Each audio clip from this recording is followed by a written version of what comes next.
राजकीय घडामोडींनंतर शेखर गोरे यांचा कार्यकर्त्यांना धीराचा संदेश. संयम ठेवा, येणारा काळ आपलाच. शेखर गोरे यांचा समर्थकांना आत्मविश्वासाचा डोस. राज्यातील अलीकडील राजकीय घडामोडींमुळे कार्यकर्त्यांमध्ये नाराजी आणि संभ्रमाचे वातावरण निर्माण झाले असताना शेखर गोरे यांनी आपल्या कार्यकर्त्यांना भावनिक आवाहन केले आहे.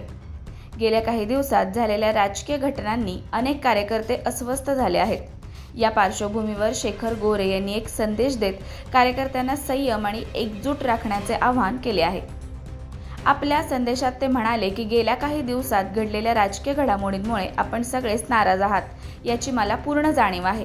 पण अशा परिस्थितीत घाबरून किंवा खचून जाण्याची गरज नाही. संयम ठेवा आणि विश्वास ठेवा. ते पुढे म्हणाले की संघर्ष हा त्यांच्या आयुष्यात नवीन नाही. राजकारणात अनेक चढउतार येत असतात, मात्र प्रत्येक संकटानंतर नवी संधी उभी राहते.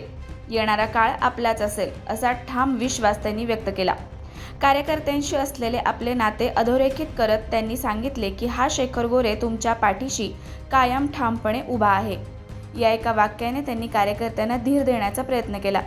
राजकीय परिस्थिती काहीही असो, कार्यकर्त्यांनी संघटित राहून जनतेसाठी काम करत राहावे असा संदेश त्यांनी दिला. सध्याच्या परिस्थितीत संयम, एकजूट आणि विश्वास हेच यशाचे खरे सूत्र असल्याचे त्यांनी नमूद केले.